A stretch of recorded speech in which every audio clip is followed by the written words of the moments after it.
Buenos días a todos y a todas.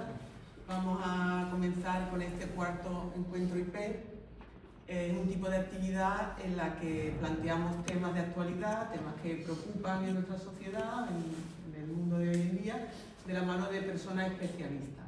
Entonces, no es una charla, una conferencia, sino que es un diálogo.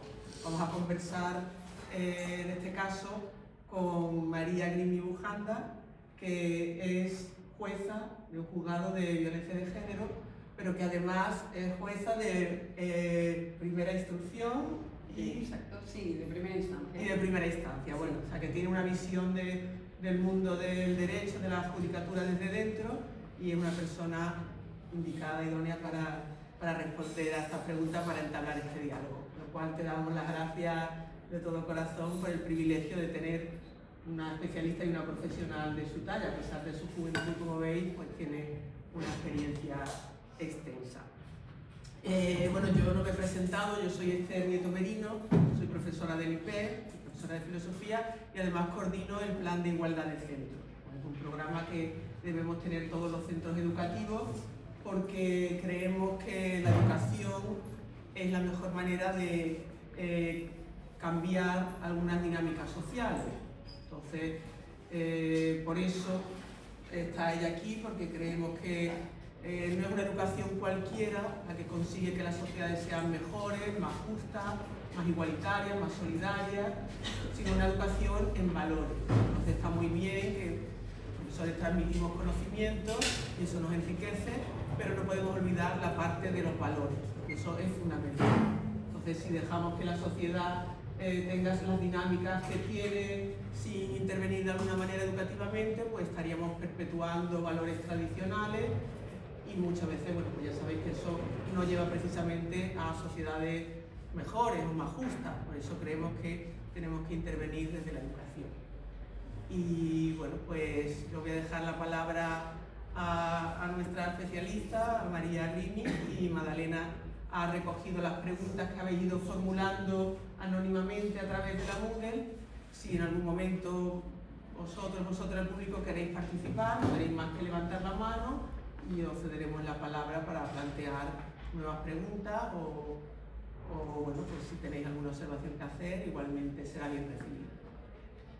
Bueno, pues gracias por la participación. Bueno, pues empezamos ya este encuentro. Mirad, la idea de los encuentros del IPEF es que sean útiles a los que asistimos a ellos.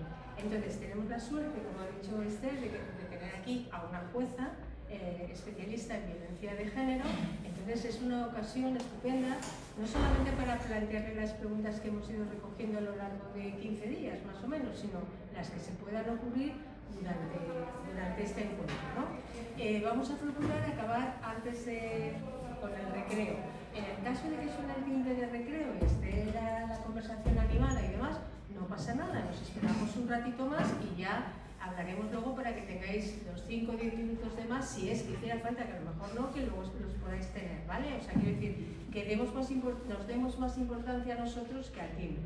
Bueno, entonces, como ha dicho Esther, las preguntas, que no sé si estáis aquí, personas que habéis formulado estas preguntas, o estaba abierto el formulario a los alumnos de Presen, de SEMI y de Distancia.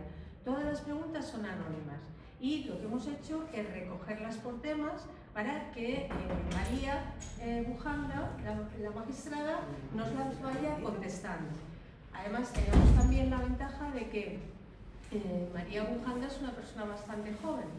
Quiero decir que nos pilla cerca por experiencia suya personal y nuestra al conjunto de los que estamos aquí. Así que, bueno, ella está dispuesta a esforzarse. Pero si tenéis alguna pregunta concreta, ¿vale? Alguna necesidad concreta que creáis que ella os pueda ayudar a resolverla, no dejéis de plantearla o luego cuando acabemos os pueda atender de manera personal si hiciera falta, ¿vale? Porque es una cuestión importante que nos afecta a todos. Bueno, María, pues nada, vamos a empezar. Yo simplemente lo que voy a hacer es trasladar las preguntas que han sido formuladas, ¿vale? De manera genérica. Entonces, hemos hecho varios apartados. El primer apartado, vamos a hablar brevemente sobre las leyes, ¿vale? Sobre la legislación que hay en torno a la violencia contra las mujeres. Entonces, la primera pregunta que se ha repetido y que ha habido muchos comentarios sobre esto es que han formulado varias personas en esta encuesta es por qué las leyes no consiguen reducir los casos de maltrato. Bueno, pues esta pregunta es muy interesante y, como dice Madalena, muy habitual, se suele hacer. Me gustaría empezar diciendo que tenemos datos desde el año 2003 de esta situación. La primera ley es de 2004, desde entonces se han ido recopilando todos los datos, tanto de denuncias como de víctimas mortales. Entonces, ¿qué es lo que podemos ver? Pues que antes de la aprobación de la primera ley en materia de violencia de género, nos encontrábamos aproximadamente con unas de 80 a 90 mujeres asesinadas al año en España. Desde que empezó la ley, desde 2004 hasta 2012, sí que fuimos viendo alguna rebaja de esas víctimas mortales, pero no una rebaja tan significativa. Era frecuente que estuviésemos en torno a las 70, es decir, se había disminuido un total de 10 casos mortales. Desde 2012 en adelante, la disminución ha sido drástica, muy llamativa. Nos encontramos que desde 2012 hasta la actualidad hemos conseguido disminuir hasta en torno a 40 víctimas mortales, es decir, ya nos encontramos en la mitad de los datos que se tenían al principio, en el año 2003. Esta situación además viene siendo sostenida desde 2012 hasta 2023, que es el último año con datos, hemos tenido menos de 50 víctimas mortales al año. Eso sí, se da una situación, sí que aumentan el número de denuncias y por tanto podríamos decir que aumenta el número de casos totales de violencia de género. Pero yo creo, y me gustaría puntualizar porque es importante, que esto no es ni mucho menos un fracaso de la ley, más bien es un éxito de la ley. Es decir, por una parte estamos siendo capaces de disminuir las mujeres que mueren por este motivo y por otra estamos siendo capaces de que más mujeres denuncien las conductas que no son las más graves o que causan mortalidad. Entonces, a veces hay más casos de violencia de género si lo miramos en abstracto, sobre todo ahora que hemos empezado a tener en cuenta como violencia de género la violencia sexual, algunos casos de prostitución, algunos casos en los que en definitiva la víctima es mujer al margen de la pareja. Eso hará que aumente el número de casos totales, pero sin duda será un éxito en cuanto a la eficacia de la ley. Vale, entonces podemos afirmar que es una impresión, ¿no? Que la gente tiene esa impresión de que las leyes sirven para poco y que la violencia sigue adelante, pero no es cierto en relación con el número de asesinatos. Sí, pues claro. Primera cosa que convendría subrayar y saber, porque vivimos en un mundo donde las opiniones de tantos son tenidas en cuenta y crean un clima que a lo mejor no es el más correcto, ¿no? Otra ley por la que han preguntado es sobre la ley del solo sí es sí, ¿no? Y preguntan concretamente si esa ley tiene como consecuencia la rebaja de las condenas a los agresores sexuales. Pues también es una pregunta muy interesante, porque esta ley, el principal objetivo que tuvo fue dejar de distinguir entre la agresión sexual y el abuso sexual. Antes nosotros diferenciábamos cuando había una agresión sexual con violencia e intimidación o un abuso sin violencia e intimidación. Ahora lo que quiso dejar claro el legislador es que lo más importante era si había consentimiento o no por parte de la víctima. Luego todo este tipo de elementos, pues si hay violencia la pena es más grave, si hay penetración, por ejemplo, la pena es más grave, si no solo es un tocamiento. Entonces, ¿cambiaron o no cambiaron las penas? Pues la ley de solo sí es sí, en principio, fue en 2022. Lo que hizo fue aplicar una mayor flexibilidad a la hora de aplicar las penas. Esto sí que daba más, digamos, posibilidades al juez para a veces poner una pena inferior, sobre todo en aquellas conductas que eran consideradas menos graves. Es decir, cuando el acto contra la libertad sexual no había sido con violencia, por ejemplo, dando una paliza o con intimidación, y cuando no había tenido como consecuencia una penetración. Ahí nos permitía unas penas un poco más bajas. ¿Cuál es la cuestión? La cuestión real es que las conductas más graves de agresión sexual, lo que todos entendemos como violación, sería con violencia, intimidación y penetración, la pena no cambió tanto, pero en todo caso había una pequeña rebaja. Después de que hubo mucha crítica social a esta norma, se hizo una nueva reforma en 2023, solo un año más tarde, y esta nueva reforma volvió a subir las penas. Por tanto, nos encontramos a nivel penológico en una situación muy parecida a la situación previa de la ley de solo sí es sí. El cambio no ha sido, por tanto, muy significativo en materia de penas. Vale. Una pregunta más, la tercera en este apartado que vamos a llamar leyes.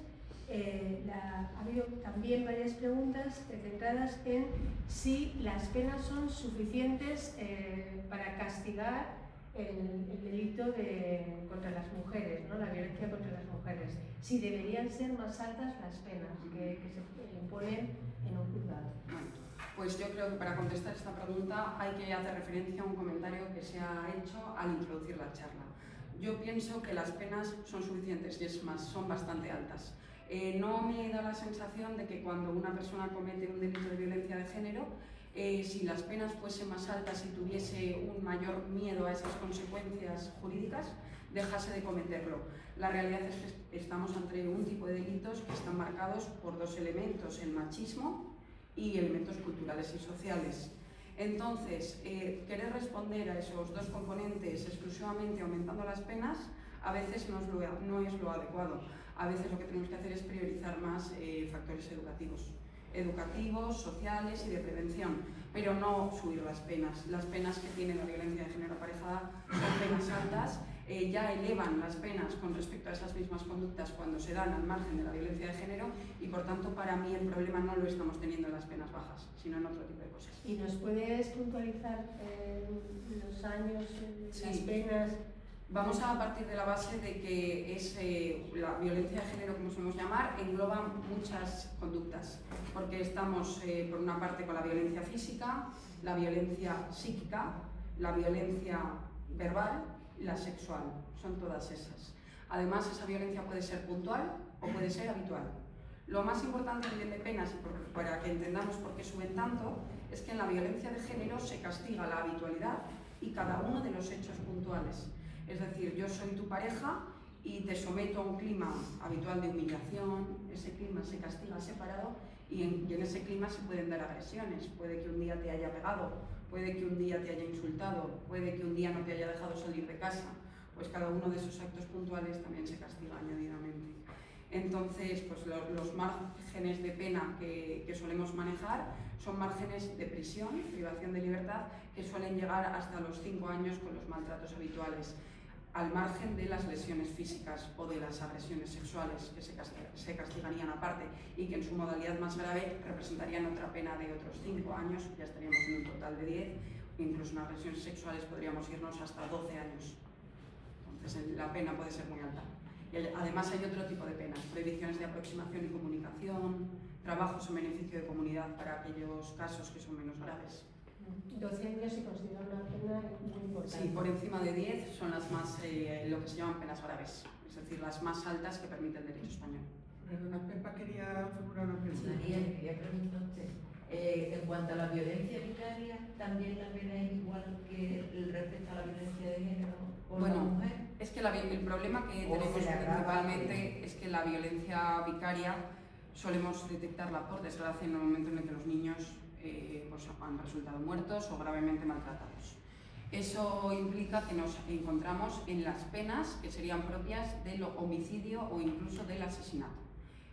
Y además agravadas, porque son hijos y lo cometen sus padres, por tanto es posible todavía aumentar más la pena. Ahí nos encontramos en una franja que es de 10 a 15 cuando es un homicidio y cuando es un asesinato, que es lo más frecuente porque suele estar preparado y porque los niños no suelen tener posibilidad de defenderse, nos vamos desde los 15 hasta los 25 años. Son ya las penas, es así, evidentemente las más altas que podemos tener. Es lo que comentaba, la violencia de género se castiga por una parte, pero todos esos resultados contra la vida, contra la salud, van aparte. Entonces tendríamos los 5 años de la violencia habitual contra la madre más el resultado de la violencia vicaria. ¿Alguna pregunta más en este apartado?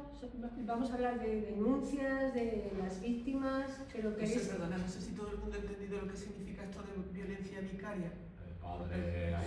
Sí. Es un tipo de violencia instrumental, o sea, se considera como parte de la violencia del hombre contra la mujer y es aquella que se ejerce, en vez de ejercerse directamente sobre ella, sobre los hijos de la mujer víctima. Seguimos, podéis preguntar cuando queráis, ¿eh? Bueno, el segundo bloque, empezamos ya, que es sobre las denuncias. Ha habido un gran interés, muchas preguntas centradas en las denuncias, específicamente las denuncias falsas o en los problemas para denunciar. Voy a trasladar las preguntas que hemos recogido en la encuesta, ¿no? Una también nos hemos encontrado con que tenemos alumnos que están en situaciones que a lo mejor no están del todo administrativamente correctas y que se encuentran con el problema de tener que denunciar en esa situación, ¿no?, de no legalidad o cercano a eso. Y también sobre el anonimato. Entonces, hemos detectado, nos ha parecido entender, por un lado, que el tema de las denuncias falsas, que es algo de lo que se habla mucho a partir de un clima antifeminista y el crecimiento de la extrema derecha en nuestro país, y también pensándolo, o el planteamiento que ha habido en relación con las denuncias es cómo poder colaborar desde el conjunto social, es decir, que cada vez vemos, hay por un lado un discurso antifeminista cada vez más claro, pero también hay una mayor conciencia de que la violencia no es algo contra las mujeres, no es algo exclusivamente personal, sino que es social, que todos tenemos que ver y podemos colaborar en la solución de este problema, ¿no? Bueno, la primera pregunta dice que si se podía denunciar de manera anónima un caso de maltrato. Bueno, pues se puede, sí se puede.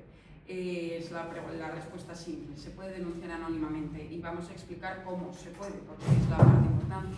Existen bastantes mecanismos diferentes que permiten denunciar la violencia de género. El primero y el más eficaz es acudir a la policía, ¿de acuerdo? A la policía, ¿por qué motivo? Porque son quienes tienen una mayor rapidez a la hora de accionar. Si nosotros estamos viendo, por ejemplo, una pelea en la calle, si estamos presenciando en cierta manera esa violencia, la policía se hace más rápidamente, va a poder ir. Es posible llamar a la policía, lo normal es que te pidan tus datos para que como testigo puedas acudir, pero puedes manifestarles el hecho de que quieres que tus datos sean más o menos protegidos. Después existiría la figura de la posibilidad de configurarte como un testigo protegido. Esa es la primera vía, pero hay muchas más. La segunda vía, que también es muy útil, es la de acudir a la Fiscalía o al Juzgado de Guardia. Nosotros también recogemos denuncias. Y en la Fiscalía también existe un procedimiento que se denomina preprocesal, en el que ellos realizan una pequeña investigación previa y son ellos los que deciden si es el propio fiscal el que después de hacer averiguaciones eleva o no eleva esa denuncia. Entonces sería una buena manera también de mantener oculta tu identidad.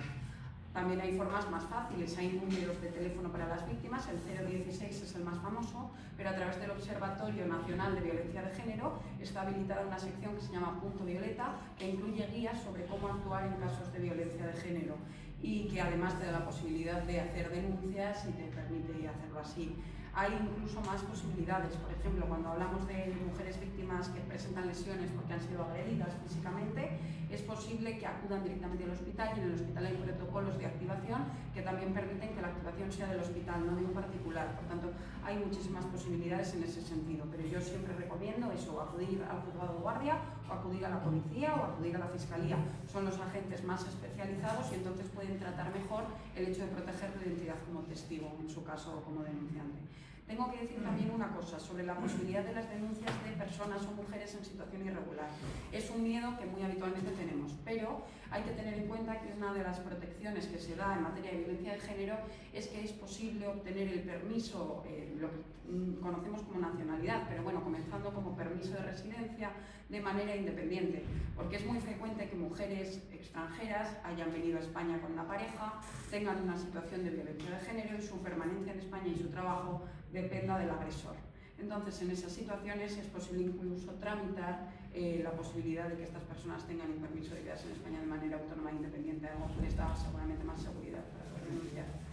Bueno, de todas, hay determinados partidos políticos que hablan de las denuncias falsas vinculadas al intento de obtener una residencia estable en nuestro país. Esto es...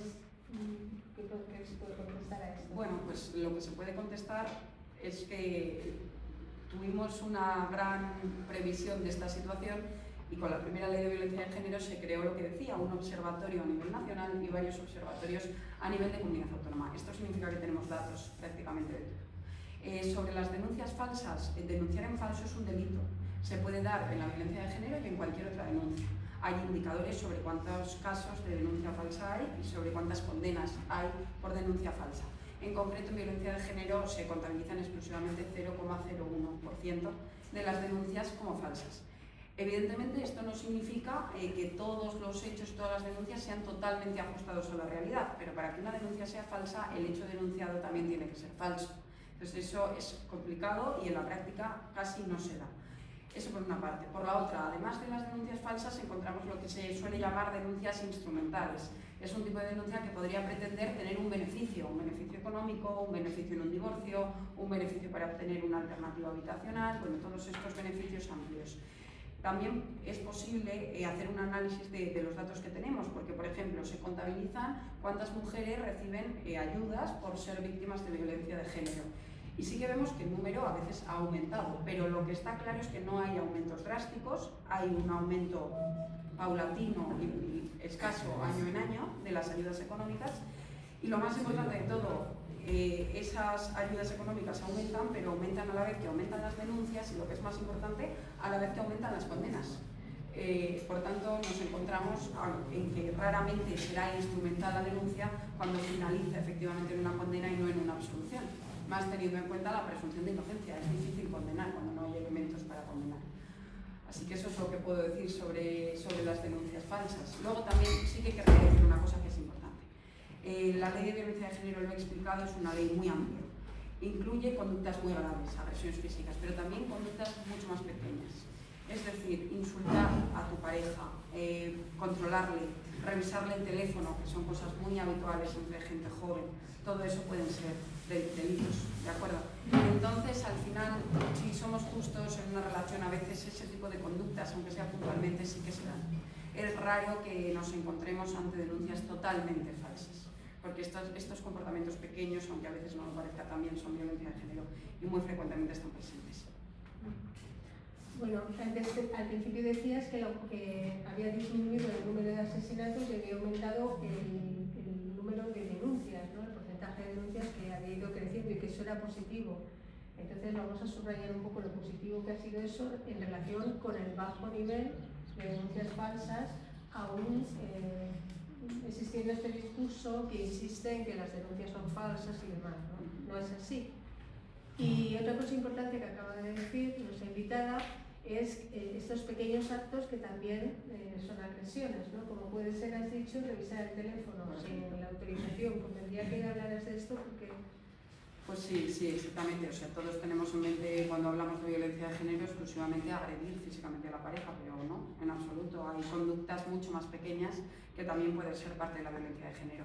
Todas las conductas que nosotros consideramos propias de los trastornos de celopatía o de celos, el control, el hecho de no permitir relacionarse con normalidad con personas de otro sexo, el impedir salir de casa, el revisar el teléfono móvil, el borrar las conversaciones, el impedir tener contacto con amigos o con exparejas. Otra cosa muy frecuente que la estamos teniendo mucho en el juzgado, el borrar de las redes sociales de tu pareja a ciertos usuarios sin su consentimiento, también se da. Todos ese tipo de elementos pueden ser constitutivos de delitos de lo que llamamos coacciones, impedir hacer lo que uno quiere pudiendo hacerlo, o incluso pueden tenerse en cuenta a la hora de configurar lo que decíamos antes, ese ambiente hostil y ese ambiente discriminatorio que constituye la violencia de género. Entonces todos esos elementos son muy importantes y además los datos nos dicen una cosa importante, que es que están aumentando este tipo de conductas de violencia psicológica, están aumentando en las franjas más jóvenes de la población. Estamos teniendo muchos casos alarmantes de menores de edad y ha aumentado muchísimo de entre los 18 hasta los 25 años. Entendemos que es algo natural con la introducción de las redes sociales, de los iPhones o de los teléfonos inteligentes, que los tenemos continuamente, pero es un fenómeno innegable. Muy bien, pues continuamos. También hemos detectado en el conjunto de preguntas que las personas que denuncian tienen miedo y se sienten inseguras, o sea, tienen miedo a lo que va a pasar después si se denuncia. Entonces, ¿cómo se podría garantizar no solamente el hecho de denunciar, sino la seguridad a las personas que ponen en conocimiento lo que está ocurriendo? Bueno, yo puedo explicaros un poco cuál es el protocolo de protección de las víctimas de violencia de género y después podemos tratar hasta qué punto eso no es el mejor protocolo y qué podemos mejorar, tanto en la policía como en la justicia, porque también nosotros tenemos mucho que mejorar en ese aspecto. Cuando una mujer o un tercero denuncia violencia de género, Lo primero importante que hay que saber es que en la policía hay una parte especializada, se llaman unidades de violencia de género y violencia familiar, y bueno, y estas unidades tienen específicamente un protocolo para determinar el nivel de riesgo. Se hacen muchísimas preguntas sobre la víctima, sobre el agresor y sobre el entorno. Tenemos en cuenta, por ejemplo, que las mujeres sin trabajo tienen una situación de riesgo mayor por la dependencia económica, que las personas que son extranjeras y que tienen a veces bajo dominio del idioma dan un rango de riesgo mayor, que sobre todo cuando hay niños pequeños comunes, porque es uno de los elementos para retomar esa relación en la que hay violencia, es un elemento de riesgo mayor, y en definitiva si hace el consumo de drogas y de alcohol, también no quiero que se me pase porque es muy importante y muy habitual. Pues todo esto lo tenemos en cuenta y clasificamos las situaciones de riesgo en no apreciado, bajo, medio, alto y extremo. Dentro de esas categorías pasaría de la policía al juzgado. Nosotros valoraríamos que se pidiese una orden de protección, resolveríamos sobre esa orden de protección con las famosas prohibiciones de aproximación y comunicación, asegurándonos de dónde se va a quedar esta mujer y sus hijos, y muchas veces en los casos más extremos moviéndola del lugar y tratando de ocultar su paradero. Esa sería la manera de hacerlo. Después hay que tener en cuenta respecto del riesgo el hecho de que también se nos dan algunas posibilidades para controlar las prohibiciones de aproximación y comunicación, como son las pulseras. Las pulseras muchas veces han reportado fallos, es la verdad, y a veces fallan, entre otras cosas porque hay que cargarlas, porque también la mujer tiene que cargarlas, porque a veces los encuentros, por ejemplo, pueden ser de una persona que pasa en coche y se encuentra con otra y salta, ¿no? Es muy tedioso, y a veces las propias mujeres suelen pedir la retirada porque dan muchísima guerra en el día a día, pero bueno, es otro elemento del que disponemos. En el caso de que las prohibiciones de aproximación y comunicación no se cumplan, pues nos queda la posibilidad de meter en prisión provisionalmente a esa persona. Si se ha dicho que no se puede aproximar, por ejemplo, a 500 metros y continuamente está aproximándose, pues será detenido cada vez que se aproxime y quedará la posibilidad de ingreso en prisión. Esa es la protección más inminente que nosotros tenemos. Pero aún así es muy lógico que las víctimas tengan miedo a denunciar, porque aunque esto es la protección del agresor, luego está el tema de la protección social y de la revictimización.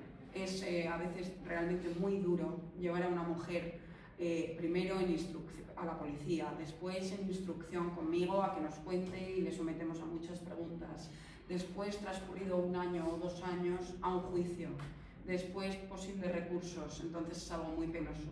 Y es normal que ellas también a veces teman que no se les vaya a tratar correctamente por la administración. Y a ese nivel nos falta avanzar para protegerles correctamente. Sí, en relación con esto, sabéis que en los últimos meses en los medios de comunicación ha estado que las pulseras que llevaban las mujeres habían estado meses sin estar ¿cómo se dice? Activas, ¿no? Que estaban desactivadas porque había habido un cambio de empresa y se ha entendido como una desatención del gobierno a la protección de las víctimas, que debería ser una prioridad, ¿no? ¿Podrías darnos tu opinión sobre esto? Sí, pues bueno, mi opinión es que al final las pulseras tienen el mismo problema que tenemos en general en la administración de la violencia de género, que es la falta de medios, la falta de financiación real y el problema que encontramos, que es que se hacen muchos discursos sobre esto, que muchas veces se invierte muy poco dinero. Entonces, al final, con las pulseras, ¿qué ocurre? Que son un elemento para asegurar que una persona no se aproxime a otra para evitar nuevas agresiones físicas. Es casi el caso al 100% en el que se utilizan.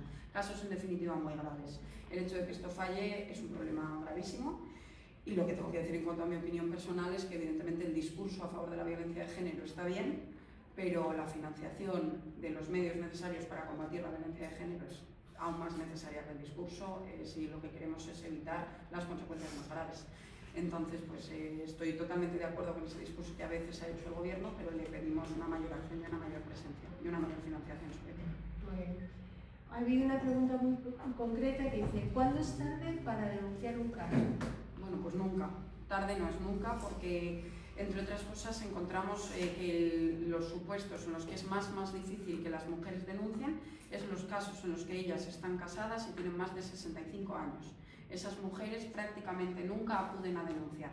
Por tanto, si un tercero formula una denuncia, pues evidentemente puede que sea necesario, sobre todo porque son parejas mayores, muchas veces conviven solos y muchas veces tienen muy normalizadas conductas realmente muy machistas, incluso de agresiones físicas entre ellos, por tanto es necesario. Nunca es tarde para denunciar, entre otras cosas por algo, porque la violencia de género es una violencia que se llama violencia habitual. Significa que normalmente se han dado una pluralidad de hechos que constituyen la violencia de género y no finaliza hasta el último hecho. Por tanto, a nivel de prescripción nos encontramos con delitos que es difícil que prescriban, salvo que se rompa la pareja, se interrumpa y se deje de estar con esa persona, y sí que entonces estaríamos ante los plazos de prescripción ordinarios. Pero en cualquier otro caso es interesante formular denuncias siempre, es interesante proteger a las víctimas siempre, no importa cuánto tiempo haya durado esa situación. Es una cuestión de hacer un trabajo también psicológico con esas víctimas para que sean capaces de salir de la situación en la que están, y para eso las denuncias nos ayudan. Por tanto, siempre hay que denunciar. Hay otro caso, que es el de las mujeres que denuncian la experiencia de la violencia que han sufrido a lo mejor 20 años después que el hecho ocurrió. Y ese es un tema que siempre se comenta negativamente, ¿no? ¿Y por qué ahora? ¿Por qué no lo dijo cuando le pasaba? ¿Podrías aclarar un poco? Sí, porque además hay un estudio específico sobre este tema que determina que la media que una mujer tarda, ya no en denunciar, en verbalizar la situación de violencia que sufre, es de 8 a 9 años. 8 a 9 años desde que comenzó a sufrirla. Y ese estudio, entre otras cosas, valora por qué motivo las mujeres a veces tardan tanto. Como primer elemento encontramos mujeres muy mayores, de más de 65, que se han criado en otras condiciones. Como segundo elemento encontramos que se tengan hijos en común. Como tercer elemento, estar casados o tener convivencia. Como cuarto elemento, tener dependencia económica. Y como último elemento, tener un régimen en común de la casa, de la vivienda, que la casa sea común o que sea del hombre. Todas estas cosas dificultan muchísimo formular denuncia, pues al final porque nos encontramos ante mujeres que o bien por su manera de haber crecido y de haberse educado realmente entienden la violencia como algo normal, o ante mujeres que tienen muchísimas dificultades a la hora de denunciar porque la violencia les ha aislado. Y les ha aislado también económicamente, impidiéndoles tener una vida paralela, independiente a la de ese varón. Luego encontramos el problema de la dependencia emocional, que es un grave problema. La violencia de género responde a un ciclo que se denomina luna de miel, tradicionalmente se ha venido llamando así, y que funciona de tal manera en la que tú tienes una agresión, después hay un arrepentimiento, después hay un tratamiento perfecto del agresor, te regala cosas, te trata perfecto, después hay un empeoramiento de la convivencia y después una nueva agresión. Y eso básicamente lo que hace es que psicológicamente te terminas entendiendo de manera muy negativa las relaciones amorosas y terminas entendiendo que esa es la dinámica normal. Y esa es una realidad, es decir, sí que ocurre y es cierto. Y si lo vemos negativamente o no, bueno, pues es una cuestión de entender simplemente la situación en la que están las víctimas y que psicológicamente no están como una persona que no ha sufrido violencia, simple y llanamente. Vale. Pues otra cosa que podemos concluir es la complejidad de todos estos temas. Las cosas no tienen una única explicación y se pueden reducir a un solo comentario que se expande y se repite cuando la realidad es otra, ¿no? La realidad suele tener muchos matices. También nos han preguntado cómo se garantiza jurídicamente la presunción de inocencia ante las denuncias falsas. Hay bastantes preguntas en este sentido de las denuncias falsas y cómo garantizar que se presume inicialmente la inocencia. Bueno, la presunción de inocencia se garantiza en el proceso básicamente porque primero nosotros realizamos una fase de investigación, lo que se llama la instrucción. Es verdad que durante esta fase ya podemos adoptar algunas medidas restrictivas, por ejemplo, órdenes de protección, prohibiciones de aproximación, de comunicación, suspender el régimen de visitas de los padres con los niños, si entendemos que puede haber un riesgo. Esto sí que se adopta durante esa fase, pero luego llegamos a la fase de juicio. Lo primero que se dice es que el juez que ha investigado nunca puede juzgar. Entonces, este sería el primer elemento que nos hace pensar que hay una independencia con respecto al caso. El juez no conoce ese caso. El segundo es que, evidentemente, la presunción de inocencia funciona de la siguiente manera. Si no existe pruebas suficientes, si hay cualquier tipo de duda sobre que el hecho haya existido o no haya existido, nuestra obligación es absolver a la persona que está siendo acusada. Nunca podemos condenar si tenemos algún tipo de duda razonable. Entonces, ¿cómo garantizar la presunción de inocencia? Pues simplemente procediendo de una manera correcta a la hora de dictar sentencias. Las sentencias tienen que ser muy motivadas y cuando lleguemos a una condena no podemos utilizar un automatismo. Es decir, no nos puede servir, aunque sea triste, solamente la denuncia de ella. La denuncia de la víctima tiene que venir corroborada por otro tipo de elementos para ser tenida en cuenta como un elemento para condenar. lo que llamamos corroboración periférica, por ejemplo, declaración de otros testigos que nos digan que la mujer efectivamente estaba en esa situación. Por ejemplo, partes médicos, cuando ha tenido que ir al médico y la han tenido que asistir. Por ejemplo, WhatsApps o llamadas telefónicas que acrediten efectivamente la versión de esa mujer, que ciertos días se produjo una discusión y entonces me insultó en este WhatsApp. Todos esos elementos son siempre necesarios para una condena. La sola declaración de la mujer no permite condenar al hombre en un juicio, más allá de la instrucción y de la investigación. Es posible que el hombre sufra una serie de medidas durante la investigación para garantizar la seguridad, pero nunca será condenado cuando no hay otras cosas, además de simplemente una versión. En relación con las víctimas, nos han formulado también dos preguntas importantes. ¿Qué mecanismos existen para mentalizar a la familia, a la familia a la que pertenece la víctima, a sus padres, entiendo, a su entorno familiar, para mentalizarles del problema y plantearles alternativas que ayuden a las víctimas? Es decir, plantear la violencia de género en el entorno de tu familia.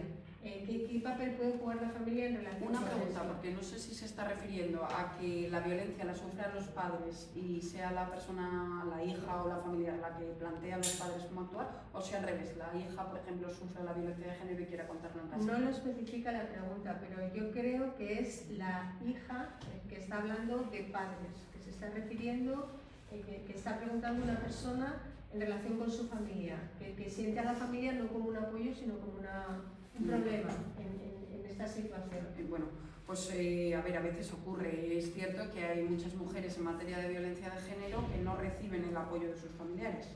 O sea, que, por ejemplo, sus padres, cuando se trata de matrimonios, les inciten a no divorciarse, sobre todo cuando hay esa dependencia económica, o cuando tienen hijos en común, también que les puedan decir que intenten no denunciar por sus hijos. Bueno, todas estas situaciones que son frecuentes porque en la familia pues muchas veces no se quiere producir una ruptura. Lo único que se le puede decir a estas mujeres y cómo se les puede ayudar es explicándoles que en la violencia de género existe todo un sistema asistencial para ellas. Es decir, que aunque no encuentren ese apoyo familiar que seguramente necesitan, pues es posible que la administración les ofrezca pues tal vez una alternativa habitacional, apoyo psicológico si lo necesitan y este tipo de elementos o herramientas. Es decir, que si tienen la duda de denunciar o no denunciar y realmente están en una situación de riesgo, que su familia o su entorno que no las ayude no sea realmente un freno, porque lo que pueden perder es mucho más grande, es la vida o a sus hijos, que lo que pueden ganar. Que desde el sistema en ocasiones, aunque sea de manera deficitaria, porque a veces lo que decimos, la falta de financiación también se sufre en esto, en menos apoyo psicológico para las víctimas, en peores alternativas habitacionales, pero que hay salida, incluso al margen de la familia. ¿Queréis hacer alguna pregunta? ¿No? ¿Algún matiz o algún comentario? ¿No? Bueno, Bueno, yo, Magdalena, quería preguntar, en los casos en que se realiza una instrucción y se toman medidas cautelares contra el hombre y que dichas medidas a veces vienen acompañadas de lo que es la restricción de libertad, con posterioridad se da el caso de la absolución, por los motivos que sea, ¿existe alguna compensación para esa restricción de libertad y para ese, digamos, etiqueta social que se le pone a ese hombre o a esa... porque socialmente el hecho de haber sido instruido ante un episodio de violencia de género parece que conlleva connotaciones muy negativas en el trabajo, en la vecindad y demás. ¿Existe alguna forma de restituir eso o se compensa de alguna manera? ¿O no? Bueno, pues sí que se compensa, pero solo en los casos en los que realmente se ha sido condenado. Me explico. Si durante la investigación se ha recibido algún tipo de medida, por ejemplo, una prohibición de aproximación y comunicación a tu expareja, y luego eres condenado, el tiempo que has cumplido durante la investigación se te descuenta de la pena, porque se entiende que ha cumplido. Ahí habría una cierta compensación. ¿Cuál es el problema? Que en ocasiones hay absolución. Cuando hay absolución no hay una manera de compensar esas medidas, pero porque también al final quiero que quede clara una cosa. El hecho de que al final se absuelva a alguien no implica que no haya habido ningún comportamiento violento o que no haya habido un riesgo para la mujer, ¿vale? ¿Por qué motivo? Porque a veces podemos absolver simplemente porque tenemos dudas. Podemos absolver, por ejemplo, porque no nos quede claro si cuando se estaba denunciando un hecho puntual, que un día esta persona me agredió, eso fue así o no fue así, o podemos absolver si entendemos que un caso está muy en el límite de ser legal o ser ilegal, por ejemplo, pues en estos casos que comentábamos de control, de celos, de discusiones subidas de tono, tal vez finalice siendo absuelto, pero eso no significa que no hubiese ninguna situación ante la que hay que actuar, y por tanto no hay una compensación, desde luego económica no, y social tampoco, es decir, no se les da nada más allá que son absueltos. Es decir, con lo que cuentan es con una sentencia de absolución que pueden hacer valer, pero no tenemos manera de compensar eso. ¿Alguna pregunta más? Bueno, pues también ha habido bastantes preguntas sobre los hijos, quizá porque las personas que preguntaban pues tenían hijos, estaban en estas situaciones. Entonces, lo primero es, han hablado sobre las pensiones que se deben pagar a los hijos y que no se pagan. ¿Existe la posibilidad de entender esa actitud de los padres respecto a los hijos como una violencia, en el contexto de la violencia de género? ¿La puedes explicar? Sí, pues lo primero que quiero decir a quien haya formulado esta pregunta, esté aquí o nos esté viendo con la grabación, es que es una estupenda pregunta. Y por un motivo, porque se acaba de hacer una reforma hace nada, unos meses, en las que lo que se ha hecho ha sido incorporar, por ejemplo, este tipo de delitos como parte de la violencia de género. Entonces, es muy frecuente que cuando estamos ante violencia de género los padres dejen de pagar las pensiones de alimentos de los hijos. Quiero recalcar que las pensiones de alimentos son de los hijos, pero bueno, aún así se impagan. Una de las preguntas que hemos recibido en este bloque es si no se puede hacer nada contra ese impago, si no es considerado un delito. Bueno, lo primero es que sí se puede hacer, se puede iniciar una ejecución.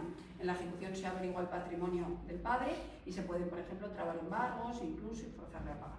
En ocasiones lo que pasa es que encontramos que el padre realmente no tiene ingresos, no tiene capacidad económica y no puede hacer frente a esos alimentos. En esos casos no sería un delito porque el impago sería no voluntario, pero en todo caso sí podría tenerse en cuenta pues, a efectos, por ejemplo, de recuperar visitas, de la custodia compartida, de elementos. Y luego nos encontramos en por qué motivo esto es una parte de la violencia de género. Pues el motivo es que básicamente es muy frecuente cuando hay violencia de género se deje de pagar por dos creencias machistas muy arraigadas. La primera es que se tiene la convicción de que ese dinero no se paga a los hijos, se paga a la mujer. Y entonces la persona que ha sido condenada pues deja de pagar porque entiende que no debe hacerlo. Eso, aunque cuando tú tengas violencia de género, tus obligaciones como padre, digamos que se mantienen. Tú continúas teniendo la obligación de mantener económicamente a los niños. Y el segundo motivo, y también es una creencia muy machista, es que en la violencia de género, como he explicado, podemos adoptar medidas cautelares y una de las principales para evitar la violencia contra los hijos es suspender el régimen de visitas con ellos. No siempre se hace, a veces cuando se considera que no hay riesgo para ellos se puede mantener, pero claro, ¿qué pasa? Que el padre deja de ver al menos transitoriamente a sus hijos y como deja de verlos, pues deja de pagar por ellos, digamos. Entonces, ¿y por qué puede incidir como un tipo de violencia? Porque también se pueden utilizar estos impagos de manera instrumental.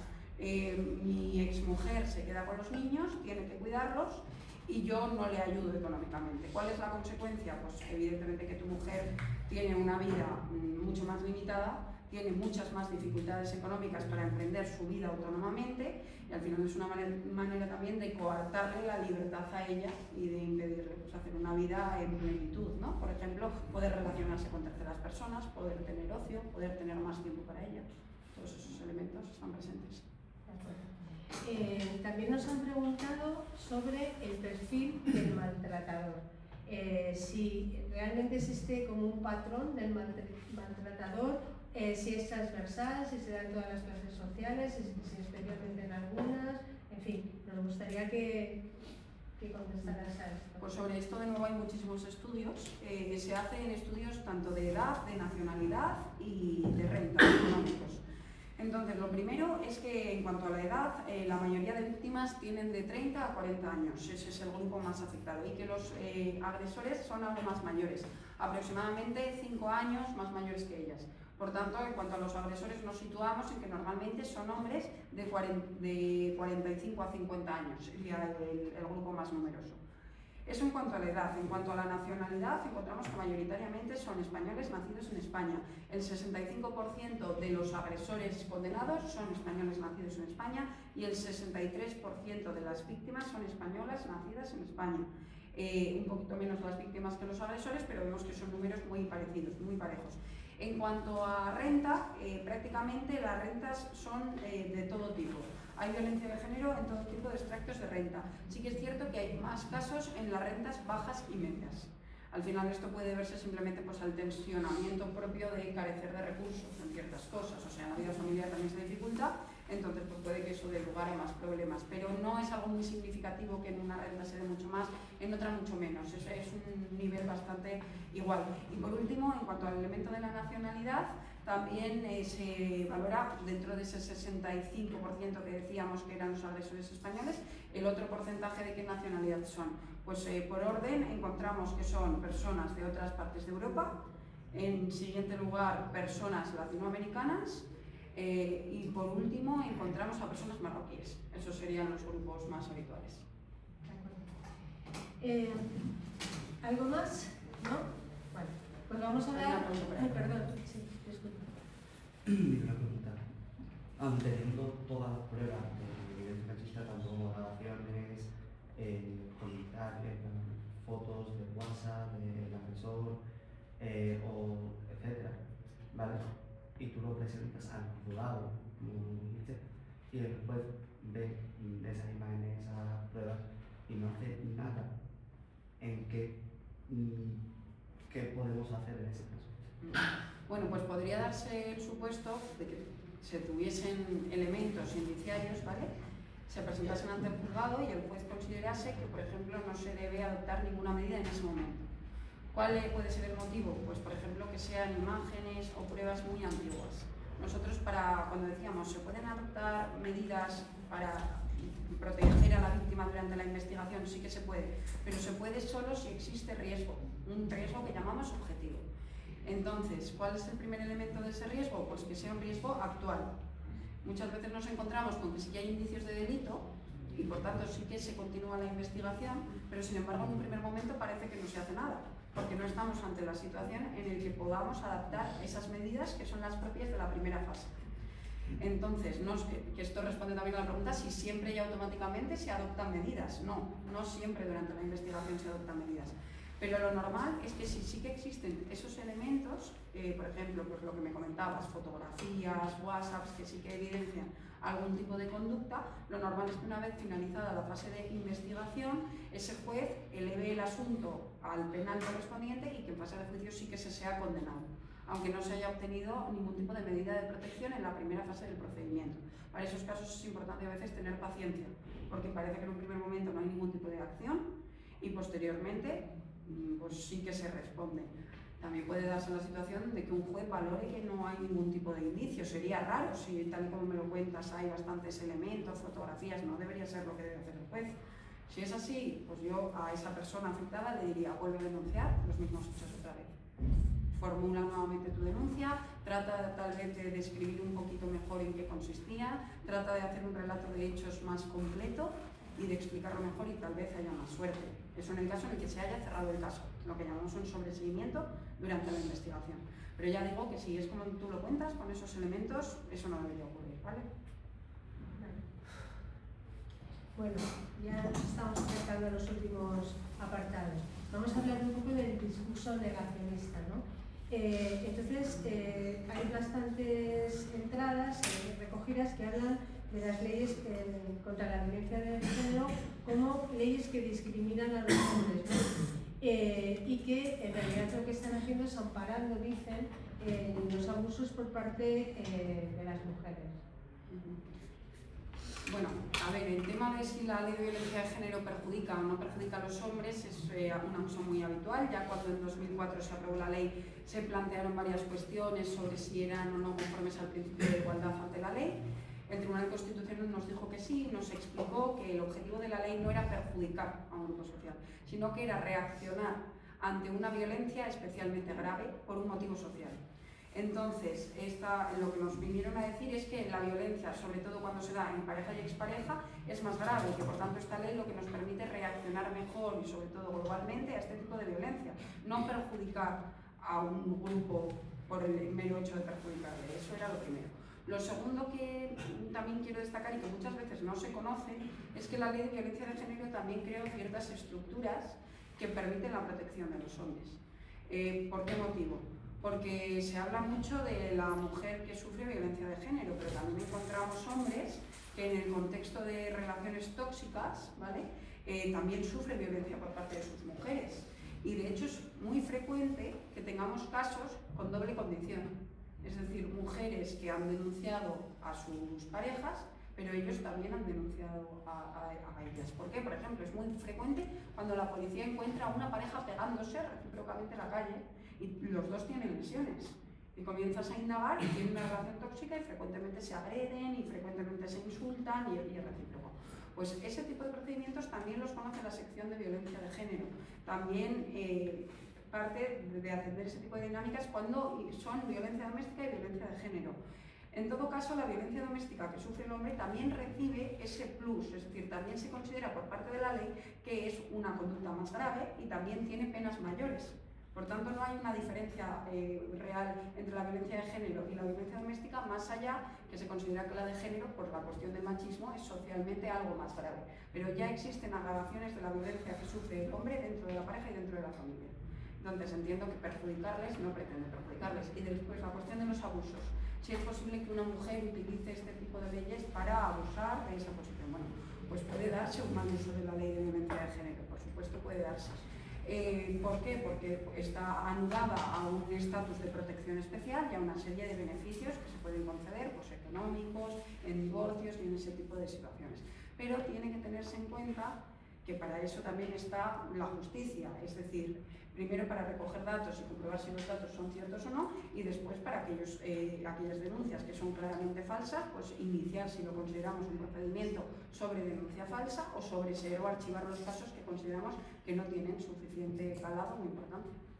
Aquí en la primera fila tiene una pregunta. Además, se podría explicar la diferencia entre violencia de género y violencia doméstica. Sí. Relaciones tóxicas, ¿no?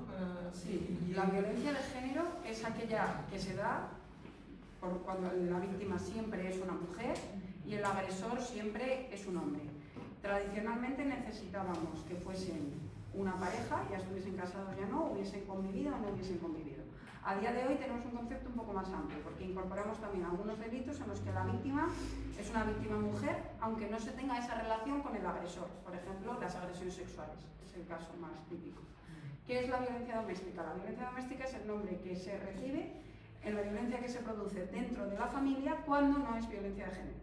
Entonces, ahí englobaríamos, por ejemplo, la violencia de la mujer sobre su marido, o de un padre sobre una madre, o de un hijo sobre una madre, todo el resto de familiares, digamos. Entonces, esos dos grupos, digamos, de delitos especiales tienen una punición o un castigo superior al que tendrían esas mismas conductas si se cometen entre dos personas que no tienen esa relación. Por ejemplo, una agresión física. Si te agredes con la persona que tienes al lado, eso tiene una pena. Pero si tienes esa misma conducta con tu pareja sentimental, es una pena mayor. Y si tu pareja sentimental la tiene contigo, también es superior a la que sería si vosotros dos no tuvieseis esa relación.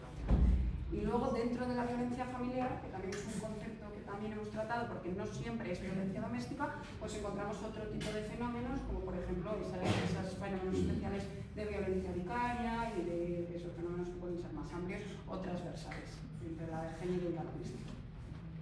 Ahora que vivimos en un... ¿Y cuando son personas del mismo género? Mujer y mujer, hombre y hombre. Si son pareja. Si son pareja se considera un caso de violencia doméstica, igual. Sí. Y también recibe ese, digamos, plus propio de la violencia doméstica. Pensad que con la violencia doméstica se puede acceder a la misma orden de protección que en la violencia de género. Se puede suspender el régimen de visitas con los hijos, exactamente igual. Se puede obtener la custodia en exclusiva de los hijos por parte de quien sea la víctima de esa violencia doméstica. Y la violencia doméstica es la que la mujer ejerce sobre el varón, o dos varones que son pareja ejercen entre sí, o dos mujeres que son pareja ejercen entre sí. Vale. Hay una pregunta, bueno, por avanzar y no alargarlo demasiado. Me preguntaban cómo evitar la reacción antifeminista entre la población masculina más joven que se va detectando, ¿no? Que vemos que hay posicionamientos en determinados partidos, en determinados sectores de la población, que a raíz de todo esto, de este avance en la protección y en el tratamiento de la violencia de género, tiene una reacción antifeminista. ¿Cómo evitarlo?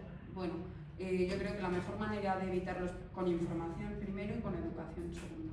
Informar sobre este tipo de cosas, por ejemplo, sobre el número de asuntos, sobre que también existen procedimientos paralelos para proteger a los hombres, o sobre el hecho de que la violencia de género es un fenómeno que no es tal y como lo pintan, sino que a veces es otra cosa, ¿no? Porque igual hay muchas personas que dicen, bueno, yo no veo tan habitualmente que haya agresiones físicas muy graves a mujeres, porque igual hay que explicar también que nos encontramos ante otro tipo de dinámicas, y eso es importante para que puedan comprender por qué a veces los datos de violencia de género son tan altos, o por qué no representan obligatoriamente que sean denuncias falsas.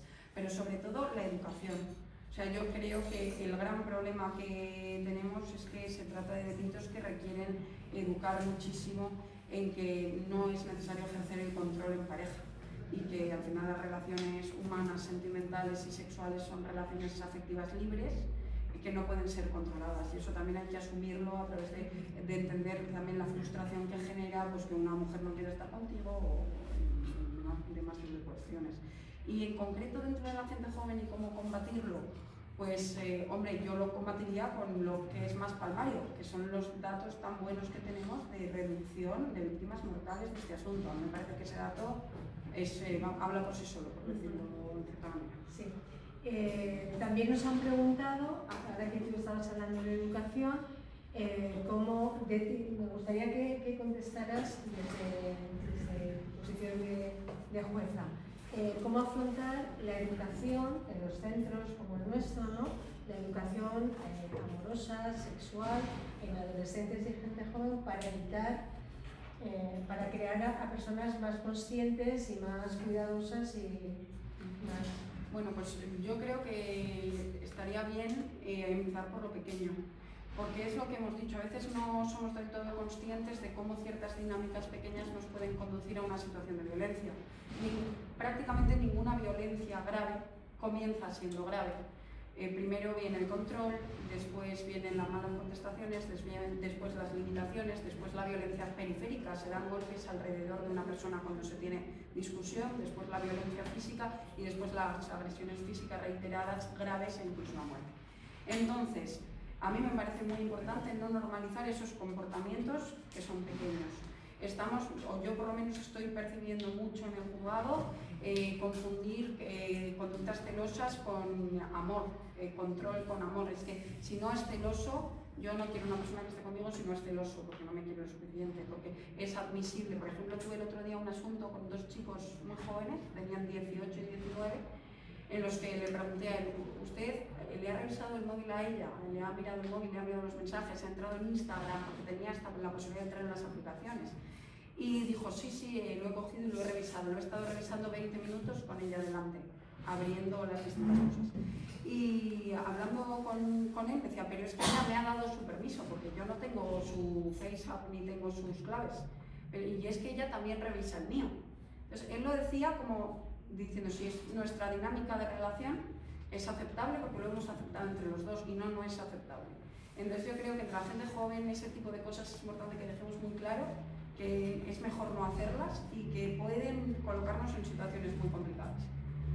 Yo creo que es lo más importante que hacer entre la gente joven, que todavía no se encuentran en situaciones de violencia de género más graves, son estadios más avanzados.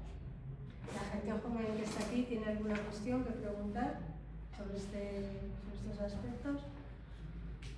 ¿No? Y otra cosa más también que se está dando mucho. Estoy encontrando a mucha gente que habla sobre el tipo de publicaciones que hace su pareja en redes sociales.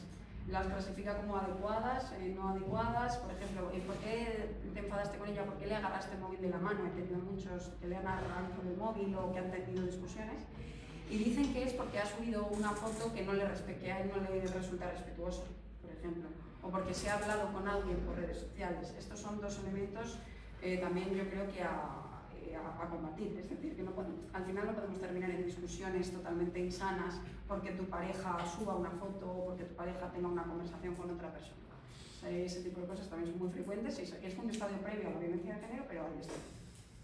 Bueno, pues nada, acabamos ya. Entonces ha habido dos personas que preguntan por un poco en línea ya en cotilla, y porque sabemos lo excepcional que es tener a una juez aquí esta mañana, pues preguntan por el caso más impactante al que te has enfrentado o que más te ha impactado a ti dentro del ejercicio de la judicatura. Bueno, pues tengo que contar dos, lo siento porque hay dos que me impactaron mucho. Uno de ellos lo tenemos ya terminado, ha finalizado con condena, y otro está todavía en tramitación, pero bueno, yo cuento las dos situaciones porque son muy graves. El primero, que es el que ya está terminado, fue un caso de una chica búlgara. Yo trabajo en una zona en la que se hacen trabajos en el campo y entonces es habitual que vengan personas de fuera para trabajar en temporadas, y esta chica búlgara había venido a España para trabajar en el campo con otro varón. Estaban viviendo en una casa, estaban viviendo juntos, ella no hablaba nada de español y él, entre otras cosas, pues la encerraba en casa, no le dejaba salir, tenía un comportamiento con ella bastante desagradable a nivel sexual. Por ejemplo, cuando ella hacía videollamadas con sus hijas, él aparecía y le hacía tener comportamientos sexuales mientras le visionaban las hijas a través del teléfono móvil. Bueno, y esta era la situación de esta mujer, pero que estaba totalmente aislada y tampoco podía de ninguna manera comunicar. Entonces, ¿cómo se resolvió? Pues bueno, en un momento determinado fueron las fiestas de ese pueblo. Y durante las fiestas, ellos dos salieron a ver las fiestas. ¿Qué ocurre? Que ella estaba por ahí y a él le molestaba que ella hiciese contacto visual con otros hombres. Entonces pasó un señor, la señora miró al señor y él, muy enfadado, comenzó a golpearle. Le dio un puñetazo, la tiró al suelo, la agarró del pelo, la arrastró hasta la casa. Cuando estaban dentro de la casa empezó a golpearle, sacó un cuchillo, le exhibió el cuchillo diciéndole que le iba a matar y después tiró el cuchillo y agarró un cable de televisión, se lo puso en torno al cuello y empezó a apretar. Estuvo unos 4 minutos apretándole el cuello con el cable hasta que llegó la Guardia Civil, tiraron la puerta abajo y lo encontraron así, porque los vecinos habían escuchado evidentemente el estruendo y habían llamado. Bueno, esa mujer no había denunciado previamente, llevaba en esa situación varios meses. Finalmente esta persona ha sido condenada a 15 años de prisión. Ese caso, evidentemente, por la gravedad de los hechos me impactó mucho.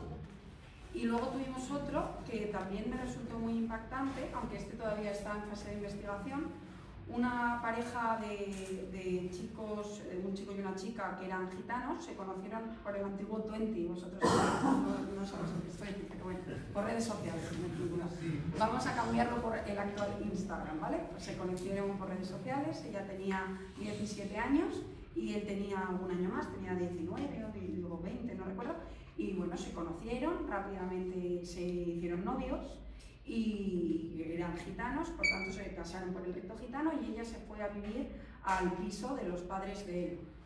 Entonces, durante el tiempo que vivía con los padres, él la encerraba en una habitación, le daba bastantes palizas y tenía la obsesión de que ella tenía sexo con el padre, con su propio padre, es decir, con lo que era el abuelo paterno, o bien con un hermano de la pareja. Entonces no le dejaba salir, la encerraba, la agredía físicamente y ella tenía una tablet, que la dejaba tener una tablet para poder entretenerse y pudo hacer alguna grabación de audio, aunque no fotografías, de esta situación, también de los moratones, de los golpes que tenía. Bueno, estos fueron los primeros 5 años de su relación. Después de los 5 años ella intentó escaparse en alguna ocasión, llegó a irse en algunos periodos con la familia materna, pero lo que ocurría es que ella conseguía huir, pero se quedaba con sus hijos menores en la casa del padre. Entonces al final ella volvía, de una forma u otra volvía. Estuvieron 25 años juntos. Durante los periodos en los que ella volvía también intentó trabajar e intentó sacar el carnet de conducir. Él no le permitía sacar el carnet de conducir. Empezaron palizas físicas muy importantes, ya le daba palizas muy significativas y el caso logró detectarse porque ella acudió a los servicios sociales del pueblo donde vivían para un curso para sacarse el carnet de conducir, mujeres rurales. Entonces comenzaron a verle marcas, comenzaron a verle heridas y Servicios Sociales contactó con la Guardia Civil. La Guardia Civil empezó a investigar y al final, en una de las palizas muy grandes que le dieron a ella logró irse con un taxi a casa de unos familiares y desde allí ya la Guardia Civil se puso en contacto con ella, pero ella seguía sin querer denunciar, no quería y no quería. Volvió con él. En un caso que ya fue bastante grave, una persona llamó a la puerta, era un repartidor de pizza porque se había confundido de piso. A él le sentó muy mal que ella hablase con el repartidor de pizza, la agarró del pelo, le tiró una botella de Coca-Cola por encima y comenzó a asfixiarla en presencia de su hijo menor. Y ella al día siguiente volvió a abandonarlo, dejó al niño atrás, volvió a abandonarlo y denunció ante la Guardia Civil. La Guardia Civil intentó localizar a ese niño, el niño estuvo detenido en la casa de los abuelos y escondido durante varios meses. Finalmente se hizo una entrada y consiguieron sacar al niño y juntar a los dos niños. Ya esa víctima la hemos separado, está en otro municipio, está con una identidad protegida, con todos los datos protegidos, pero el caso está avanzando. Ella ha podido aportar todos los audios, tiene muchísimas partes de lesiones, de las lesiones sufridas. Entre las cosas, se le tiró una olla con agua hirviendo en una ocasión, por tanto lesiones muy graves, fotos de las palizas con moratones muy evidentes, y luego pues tenemos testigos también, ¿no? Las personas de los servicios sociales que le vieron esas lesiones y todo eso. Y bueno, pues ese fue un caso en el que finalmente también pudimos actuar, y es muy curioso que ella no quería denunciar, cómo intervinieron servicios sociales y cómo al final se resolvió. En este caso hubo un componente muy importante, que era que la familia les decía que no denunciasen, pese a la gravedad, porque eran evangélicos y para los evangélicos el divorcio no está permitido. Entonces le insistían para que volviese con su marido, y 4 de las 6 ocasiones que lo abandonó volvió por el tema de la religión. Entonces, pues también para que tengamos en cuenta a veces como el entorno no ayuda y no favorece, pero bueno, al final salió bien y logramos separarlo. Esos son los más graves. Bueno, pues Una pregunta, que en esos casos en los que la mujer no quiere denunciar, aunque sea evidente lo malo, o sea, la situación de violencia, ¿qué ocurre? Bueno, pues hay ocasiones en las que nosotros hemos puesto órdenes de protección de oficio, nosotros mismos las ponemos aunque ellas no las pidan. El problema que tenemos ahí es el cumplimiento. Ellas también se acercan a ellos y entonces es complicado porque a ellas son víctimas, no podemos obligarlas ni meterlas en prisión si se acercan, pero de oficio procedemos. Es muy habitual, por ejemplo, en los casos en los que la alerta nos llega de los hospitales. Cuando ellas llegan con lesiones muy grandes, muy aparatosas, que el médico ve claramente que son por una agresión, activa el protocolo, a ellos se les denuncia. En el momento en el que se les denuncia es muy habitual que tengan marcas en los nudillos, heridas, que también nosotros valoramos, o igual también signos de pelea cuando van a la casa a detenerle a él, se encuentra que todo está revuelto, es decir, parece más o menos evidente que allí ha pasado algo. Y entonces pues vamos al juzgado, a ellas les pasamos por separado con un abogado que les pone gratuitamente, les preguntamos si quieren denunciar y muchas veces ellas no quieren. Y no solo es que no denuncien, es que tampoco tienen obligación de declarar contra sus parejas. Pues a veces no nos dicen absolutamente nada. Nosotros ponemos las medidas y en ocasiones a veces lo que pasa es que con esas medidas se les abren los ojos y al paso de los meses te piden declarar, te lo cuentan y ya podemos hacer algo. Pero si no, intentamos investigar todo lo que tenemos y tratamos de avanzar con lo que tenemos. Incluso podríamos finalizar, pero va a ser muy difícil que haya una condena si ella no llega a una. Va a ser muy complicado. Pero bueno, sí que pues lo solemos intentar y solemos sobre todo adoptar medidas de protección. ¿Alguna otra pregunta? Ya hemos acabado. La preguntita, ¿se podría admitir en estos casos denunciar a la tercera persona? Imagínate que yo soy el hermano de ella y yo denuncio que su marido me está pegando o lo que sea. ¿Se puede admitir esa denuncia? Sí. De hecho, todos tenemos obligación de denunciar, incluso aunque seamos ajenos, personas viandantes que nos encontramos con la situación. Por supuesto, todos los familiares y los familiares directos incluso pueden pedir orden de protección, no solo pueden denunciar. Aunque se llegue a... Aunque ya no veis, sí, incluso. Sí. También ahí se abre la investigación. Sí, se abre igual. Y de hecho se puede pedir, es muy frecuente también el caso de hijos, que son hijos de mujeres maltratadas, y cuando llegan a los 18 años son ellos los que denuncian y piden orden de protección para su madre. Ese caso lo tenemos muy habitualmente. Obligación de denunciar. denunciar. Sí. Tenemos todos la Todos obligación de... nosotros, sí, ¿Puedes sí, sí. explicarlo y acabamos ya con esto? Pues sí, simplemente que tenemos dos obligaciones en materia de violencia. Primero, auxiliar a las personas que están sufriendo una situación que puede poner en riesgo su vida o su salud. Tenemos que intentar ayudarlas sin poner en riesgo nuestra propia vida, nuestra propia salud. Significa, si estamos viendo una agresión, llamar a la policía, avisar a alguna persona que esté allí o tratar de parar la agresión de alguna forma que no nos comprometa. Y en todo caso, cuando conozcamos de estas situaciones que pueden ser delictivas, también tenemos obligación de denunciarlas por cualquiera de las vías. Lo que hemos explicado antes, o a través de la policía, o ponerlas en conocimiento de fiscalía, o en el juzgado de guardia, o en servicios sociales, o en cualquiera de las actividades que tenemos, o por los teléfonos de asistencia a las víctimas. Muchas gracias. Muchísimas gracias. Entonces, mirad, ha sido daros las gracias por el interés, por la asistencia al acto, dar las gracias a María, ha sido una hora trepidante de información y de cosas para pensar y para seguir hablando. La idea es que esta conversación nos resulte útil a todos, ya traeremos dudas y cuestiones y demás.